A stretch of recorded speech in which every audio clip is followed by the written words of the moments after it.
Not many people knew why Clive Davis wanted Barry White gone so desperately, but a few insiders were aware that it had to do with a shocking revelation Barry had uncovered during his years in the music industry. Beyond his deep, soulful voice and romantic songs that became the soundtrack for countless love stories, Barry White had another defining trait: fearlessness. And that was exactly what Clive Davis despised the most. He saw Barry not just as a talent, but as a threat. But what was this dark secret that made Barry White a target and a threat to Clive Davis? Let's talk about it.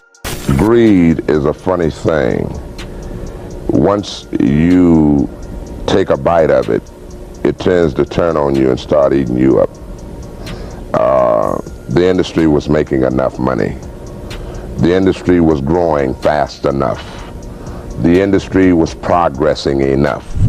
Unlike other celebrities, Barry White never planned to stun the music industry, but once he did, Barry knew that no amount of fame was enough for him to sell his soul and his virginity to the likes of Clive Davis, who was a powerful business mogul at the time.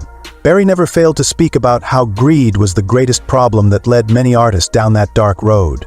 On many occasions, he tried to warn other artists like himself, but many wouldn't pay him any attention.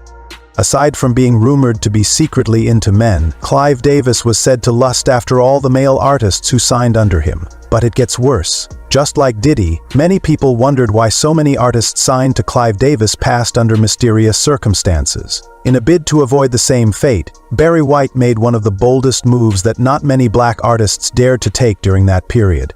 He established his own music label and took the industry by storm. Barry wasn't just writing his songs, singing, producing, and even acting in movies. He was the real hustler among his peers, and he got the reward for it all. But then, after 2 Grammy Awards, things took an unexpected turn. One that would leave Barry silenced forever, just as Clive Davis had wanted. Born in Texas on September 12, 1944, Barry White was the son of Sad Marie Carter and Melvin White. However, his parents were never married because Melvin already had a wife, something Barry's mother didn't discover until later. After learning his father's name, Barry wasted no time scraping off his mother's surname, Carter, from his birth certificate and replacing it with White, his father's last name, and replacing it with the White. But it gets even more interesting. Barry grew up in South Central Los Angeles, California, where street life was all he knew. He was the eldest of 2 children, with his younger brother Daryl always by his side. The two were involved in all sorts of mischievous activities and were arrested multiple times. In fact, Daryl was famously known for landing in juvie at just 8 years old. An intense reality, but that didn't stop the brothers from engaging in even more notorious acts. Unlike Barry, Daryl would later pay dearly for his involvement in street life. He was involved in a gang dispute. However, some sources claimed that Daryl was actually shot over a dispute. About $20 in change from a neighbor.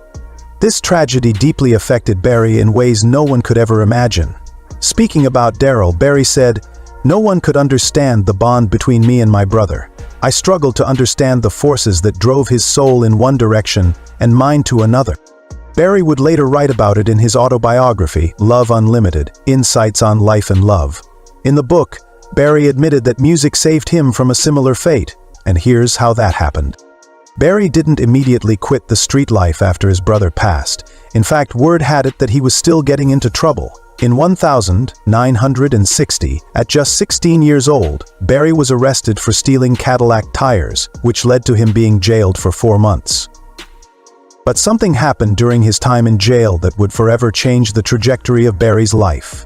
He heard Elvis Presley's "It's Now or Never" playing on the radio, and at that moment something shifted in his soul. He made up his mind to quit the streets because it wasn't the way to live.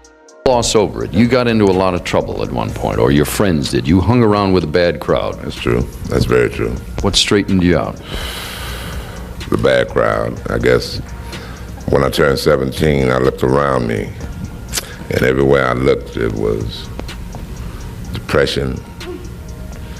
People who were just going around in circles. I just felt that it was a better way of life. I had to make a change or go down.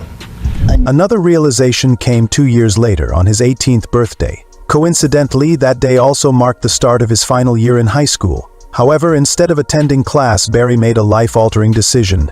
He skipped school, and walked to Capitol Records headquarters in Hollywood. There, he stood across the street from the office, staring at the building for hours as if envisioning his future. It was believed that Barry never learned to read or write music, yet his determination and hard work would be all he needed to carve a path he never imagined walking. But here's the thing. Even though Barry didn't know much about music at the time, he grew up listening to his mother's classical music collection. Inspired by those songs, he would sit at the piano she bought for him and practice what he heard. It was later rumored that Barry White was the pianist featured in the song Goodnight My Love by Jesse Belvin. One reason this rumor spread was that both Jesse Belvin and Barry lived in the same neighborhood. As for Barry, the first time Barry noticed a change in his voice was when he was 13 years old. Here's what he had to say about it. As a child, I had a normal squeaky voice. Then, as a teenager, that completely changed. My mother cried because she knew her baby boy was now a man. Barry's voice continued to deepen, and by the time he was 14, he noticed that whenever he spoke to his mother, both of them would get scared by how different he sounded. Voice actually changed. I woke up one morning when I was 14, and You woke up? I spoke to my mother, and I scared both of us. Barry officially left gang life after serving time in jail for stealing. In fact, at some point, Barry was almost charged with murder, but he was later vindicated. According to him, 1960 marked the beginning of his musical career, and he started off by singing in groups. He worked for some small independent labels in Los Angeles, but before this time, he had already released Too Far to Turn Around. Barry also took a risk and recorded many hit singles under his name in the early 1000s, 960s, while being backed up by vocal groups like the Atlantics and the Majestics. Barry had said that his influences in music were primarily artists like James Cleveland, Ray Charles, Aretha Franklin, and Marvin Gaye. And just like Marvin Gaye, Barry White never had a thriving relationship with his father. In 1965, Barry produced Feel All Right by the Bel Cantos, which was released on Downey Records. In 1966, he also went on to produce Man Ain't Nothing and I Don't Need It. Barry White wasn't just singing songs like Clive Davis, he was discovering artists. By 1967, Barry White discovered Felice Taylor and arranged her song I Feel Love Coming On, which quickly blew up and became a big hit in the UK.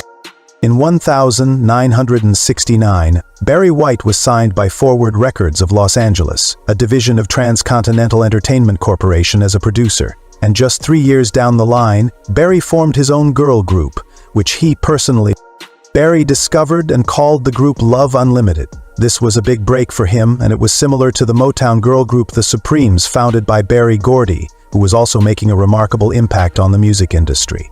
Under Berry Gordy, Motown Records became a powerhouse that produced the likes of Stevie Wonder, Diana Ross, Marvin Gaye, Smokey Robinson, and The Supremes. Through Motown Records, African American music found its way to the mainstream and helped break racial barriers. But that's not all. Barry was equally making great waves in the industry. In 1973, he created the Love Unlimited Orchestra, a 40-piece band that was originally meant to back the girl group. However, it seems White had other plans, because in that same year, he released a song titled Love's Theme, which was written by him and played by the orchestra. At the end of the day, the song became #1 on the Billboard pop charts. But Barry didn't stop there. In the mid-70s, Barry wanted to work with another act and decided it should be a solo male artist. While working on a few demos for a male singer, Nunzio heard them and insisted that Barry record and release the songs himself as a solo artist. After arguing for days with Nunzio, Barry later gave in and appeared for the first time behind the microphone. Barry wrote other songs along with the ones he had recorded, and it became an entire album. His song, I'm Gonna Love You Just a Little More Baby, made it to #1 on the Billboard R&B charts, as well as #3 on the Billboard pop charts, and stayed in the top 40 for many weeks. It was reported that after 6 years, Barry White left 20th Century in 1979 to launch his own record label, Unlimited Gold, with CBS/Columbia Records. Everything seemed to be going well for Barry White. His career was on the right path, even when other record labels were facing hard times. When Barry was asked with record companies, when I say people, I'm talking about executives, and so many companies are folding because of taping. How do you survive, a black man with a black company? I am not excluded from that nightmare of piracy and bootlegging. I look at it like this, Jay. When man becomes disenchanted with just making a living, when he turns to greed, it kills him every time. Over his music career, Barry maintained a very loyal fan base who were always ready to show their support and love for his music.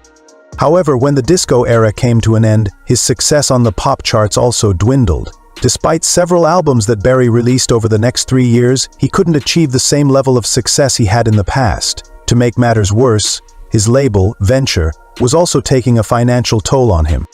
Barry had only one choice: to concentrate on touring, after which he folded the label. In 1991, things began to take a positive turn for Barry White, and he returned to the top of the charts with his album, Put Me in Your Mix. After a few more songs, White came back with a bang, and each album was more successful than the one before. Still not backing down, Barry also released The Icon Is Love in 1994, which went to #1 on the Billboard R&B album charts. His single Practice What You Preach gave him his first #1 on the Billboard R&B singles chart in almost 20 years. The album was later nominated for a Grammy Award in the Best R&B Album category. Barry even went on to release a duet with Tina Turner titled In Your Wildest Dreams. Barry White's final album, however, came in 1999, and it resulted in his hit song Staying Power. The single won him 2 Grammy Awards in the categories of Best Male R&B Vocal Performance and Best Traditional R&B Vocal Performance. And here's the kicker: singing wasn't the only thing that Barry White invested his time in. He was also an actor and played the role of a bus driver for a Prodigy commercial in 1995. He was also a voiceover actor in shows like The Simpsons and Skin. Barry White tried to warn other artists who were coming after him about some of the prices that had to be paid for artistic success in the industry. One of the people he tried to warn was Luther Vandross, who was signed to Clive Davis in 1981. After his many years in the industry, Barry White foresaw the path that Clive Davis was capable of taking Luther on. And for the most part, a lot of people already knew that Clive Davis had a secret desire for men. According to Clive Davis, music was in Luther's DNA, and he was trying to make him a huge star. In the same year that Luther signed with Clive Davis, he released his debut solo album, Never Too Much. This was the song that cemented Luther's place as a leading figure in the industry. But of course, it came at a great cost. However, Luther continued to release albums throughout the 1980s and 1990s. And just like Barry White had warned, very soon, little whispers about Luther Vandross being gay started circulating. On many occasions, Luther denied the rumors, but after his demise, some of his friends would later come out to confirm them. As time went on, Luther's failing health added to the pressure he was already under. His health problems began affecting his ability to record and perform songs. But it gets worse.